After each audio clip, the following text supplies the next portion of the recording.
Sepertinya kita perlu penyegaran ini. Dewan Ada yang pingin praktisinya nggak kelihatan. pingin apa namanya nih, pingin membahas masalah ini. Ada yang agak rada malu-malu, ada yang semangat, dan ada yang pura-pura nggak tahu. Jadi sepertinya perlu kita diskusi lah agak sedikit. Dengan diskusi ringan barangkali mungkin membuka pencerahan untuk kita. Saya perkenalkan itu dari tinjauan hukum Bang Adel. Halo Bang Adel, assalamualaikum. Waalaikumsalam warahmatullahi. Nah kemudian ini sebagai peminat kayaknya Amedi, halo Amedi, assalamualaikum. Waalaikumsalam. Ini saya praktisi. Insya Allah mudah-mudahan manfaatnya ada. Sekaligus peminat. Mana tahu kan ada manfaatnya untuk yang lain. Oke, kita mulai aja diskusinya, nggak apa-apa, santai. Jadi menurut Bang Adel, ilmu-ilmu yang telah Bang Adel dapatkan barangkali dapat dari istilahnya teman Poligami, tentang poligami ini kan apanya dari Bang Erlangga, dari teman-teman yang lain. Maaf ini saya sebut nama, tapi memang kenyataan seperti itu, bukan berarti saya membuat dosa. Dari ini Bang memang Ujang, kenyataan dari Bang Bang Ujang dan dari teman-teman yang lain lah. Nah, sepertinya menurut Bang Adel ini bagaimana pikiran-pikiran yang perlu disampaikan sehingga kita tercerahkan lah dengan masalah ini. Waduh, kalau saya kan hanya teori ini, prakteknya belum. Belum itu. Jadi kalau kata Zainuddin MZ itu dah. Ya. Jadi kalau misalnya kayak pabrik motor Honda, Ya. si pembuat motor itu pasti tahu dong apa yang dibutuhkan oleh motor bikinannya sendiri. Jadi spare partnya kayak apa, terus panasnya atau rantainya itu ganti setiap berapa tahun, olinya oli apa yang dibutuhkan segala macam, pasti si pembuatnya paling tahu. Ya. Nah begitu juga dengan Allah Subhanahu Wa Taala. Ya. Dia menciptakan manusia, termasuk menciptakan laki-laki, itu dia pasti tahu apa yang paling dibutuhkan oleh seorang laki-laki. Nah makanya dalam Quran itu semuanya diatur tentang semua kebutuhan, semua perilaku, dan apapun yang menyangkut tentang semua ciptaannya. Nah termasuk tentang perintah poligami itu. Poligami itu perintah dah. Fi'ilnya amar, fankihu katanya. Nikahilah. Iya. Perintah. Masna wasulasa waruba, 2, 3, 4 dengan syarat yang mampu, kan gitu. Nah ada perintah untuk laki-laki, berarti Allah tahu nih bahwa poligami itu penting. Penting poligami itu diwajibkan bagi yang mampu. Nah jadi buat bapak ini yang sudah mampu, artinya nih mampu kalau menurut saya itu duit banyak, badan sehat. Ya. Itu wajib poligami. Wajib. Bukan perintah. Betul. Perintah dalam Quran itu wajib. Iya kan? Perintah sholat segala macam. Allah yang perintah wajib, kalau tidak dilaksanakan ya dosa. Betul. Jadi kalau begitu bukan akal-akalan laki-laki sebenarnya. Loh, bukan. Perintah. Dan memang laki-laki butuh. Nah ya kan Tuhan tahu kita butuh. Iya. Makanya diperintah. Coba kalau nggak ada poligami, waduh. Coba bayangin nggak apa poligami dilarang sampai sekarang atau tidak ada perintah untuk poligami, apa yang terjadi di dunia ini kan? Iya. Mas Rohman ya kan, istrinya tidak, terus di mana-mana kalau nggak ada poligami, nggak ada urusan. Udah Iwan misalnya, kalau nggak ada perintah poligami, waduh, Mami Vera itu apa status dia jadinya kan? Iya. Cuma karena ada poligami, udah Iwan jadi tenang, tanya kan? Pikiran jadi tenang, fokus, rezeki nambah, ya kan? Apa yang kita baca dari rilis yang dikeluarkan oleh PBB itu ya sementara sebagai praktisi ini saya kan saya udah menyelamatkan jatuhnya ya. Oh iya dong, pasti itu urusannya. Nah ini bukan apa-apa, buktinya kan dari statement yang dirilis oleh PBB itu bahwa populasi wanita itu ya 8 sampai 12 untuk satu laki-laki. Nah kalau seandainya nggak ada aturan yang seperti itu, otomatis waduh, ya kan nggak bisa dibayar. Banyak perempuan yang nggak punya jodoh. Nah, akhirnya banyak perempuan yang bermasturbasi aja. Iya. Dan nggak menghasilkan keturunan.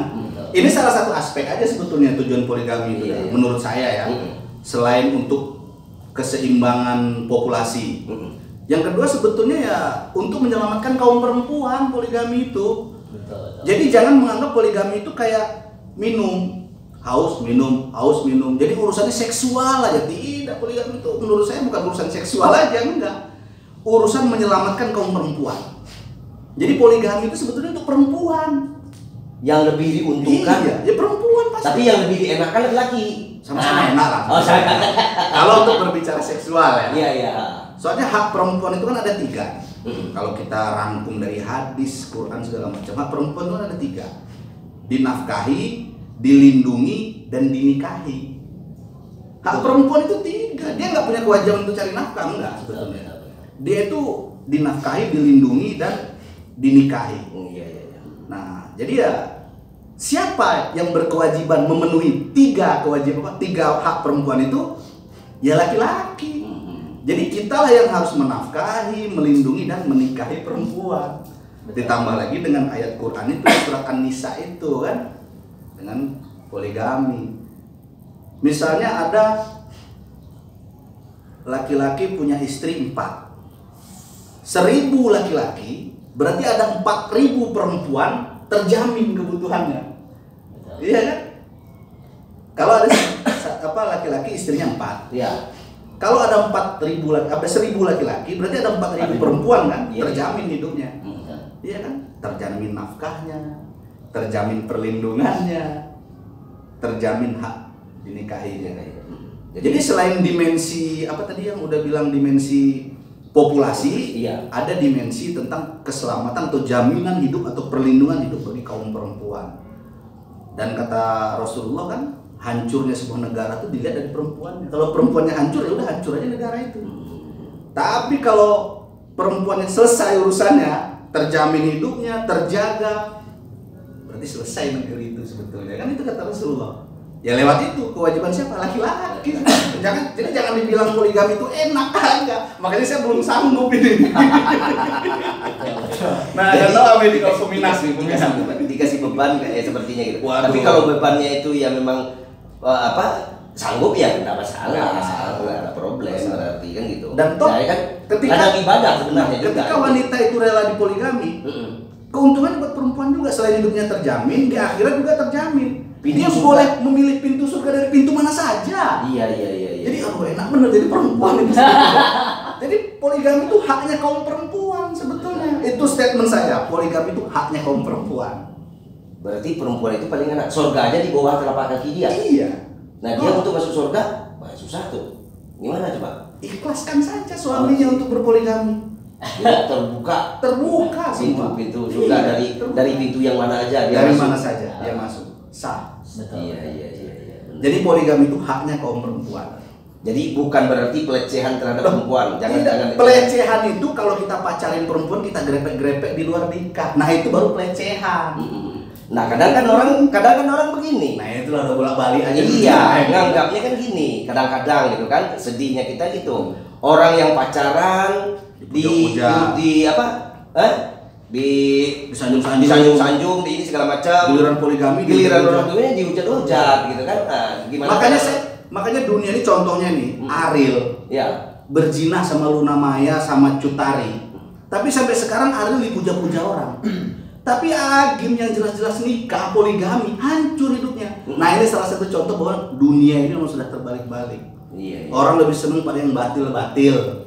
Tapi yang urusan yang baik-baik, yang hak, yang perintah Allah. Nah ini jadi problem ini sebenarnya bahasa kita yang barusan. Anda nggak takut menyebut nama seseorang? Enggak.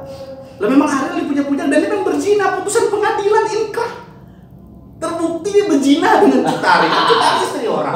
Berarti siap mempertanggungjawabkan bahasa ini? Ya siap lah, Oh, siap gitu. lah. Putusan pengadilan terbukti Asik. si Ariel itu berzina dengan Cut Tari istri orang. Iya. Sedangkan Agim dia berpoligami, dia sah, Iya. halal, baik. Iya. Tapi namanya jadi buruk. Kenapa? Karena negara ini memang udah negeri ini memang udah terbalik-balik secara akidah dalam urusan itu aja sebetulnya. Belum lagi urusan yang lain. Oh, Ini dari kacamata teori. kacamata teori. Ya. Barangkali mungkin ya Amedi. Udah kalau nambah lagi dah saya dukung. Insya Allah kalau saya mah prinsipnya gini. Jodoh itu nggak bisa ditolak, rezeki nggak bisa ditolak. Belum ada doa untuk nolak rezeki dan doa Nggak untuk ada. nolak jodoh belum ada. Jadi makanya saya jatuhnya ya menerima lah jatuhnya kalau saya tanya ada apa-apa gitu. Nah, Amedi mungkin barangkali ya dari segi itu apa? Mungkin ada rencana kayaknya apa gimana? Kalau rencana kayaknya ya takut bukan takut sih. Apa namanya ini ragu lah Ragu, ya. ragu iya. Kalau takut enggak, kan Enggak. Amedi ini hanya takut pada Allah. Iya. Sedangkan ini perintah Allah. Perintah Allah, iya. Kemampuan. Benar-benar. Tapi mampu lah Amedi ini. Mampu dah mampu. Mudah-mudahan. Cuman barangkali ini jodoh itu Atau jangan-jangan diam-diam mudah lagi jangan. Nah, ini kita nggak tahu. Nah, kita minta lah. Itu barangkali mungkin bisa. Baik ya, mungkin posisi dalam pembahasan ini saya selaku peminat ya. Ya, saya memposisikan peminat gitu kan. Iya. Tapi saya juga punya pendapat kan. Bukan hanya tidak beralasan gitu kan. Selain daripada penjelasan tadi praktisi gitu Iya. kan. Saya bukan praktisi. Oh, bukan. Segi hukum ya. Iya, iya. Hukum betul. Apa ya? Kalau yang saya alami, kalau kita ngumpul nih, laki-laki nih kita ngumpul, baik dari kalangan ya pengusaha, pedagang gitu kan, Iya. dalam hal ini, maupun saya kumpul sama kalangan ustadz gitu kan. Dari berbagai latar belakang lah gitu kan, tapi sama-sama laki-laki gitu.